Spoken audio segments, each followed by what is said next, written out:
হলং বন বাংলোর আগুন লাগার ঘটনায় তদন্ত রিপোর্ট মন্ত্রী বীরবাহা হাসদার কাছে রিপোর্ট জমা পড়ল। হলং বাংলোয় কোনো এসি চলছিল না এমনটাই রিপোর্টে উল্লেখ করা হয়েছে। আগুন লেগেছিল শর্ট সার্কিট হয়ে। ইঁদুর কোনো তার কেটে দিয়ে থাকতে পারে বলে রিপোর্টে উল্লেখ করা হয়েছে। আগুন লেগে যাওয়ার পর এসি ব্লাস্ট করে। ঘটনার সময় বাংলোয় বনকর্মী উপস্থিত ছিলেন বলে রিপোর্টে উল্লেখ করা হয়েছে। অগ্নি নির্বাপন ব্যবস্থা থাকা সত্ত্বেও সময়ের অভাবে কাজে লাগানো যায়নি।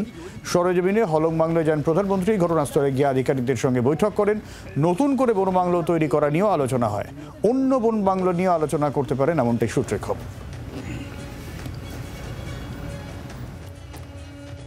আমাদের ইনকোয়ারি চলছে, আমরা টিম একটা বানিয়েছি, সেই টিমটা এসছে এবং আমিও দেখে যাচ্ছি। আমি তারপরে বলবো, এখন আর কিছু বলতে পারবো না যতক্ষণ তদন্ত শেষ না হবে।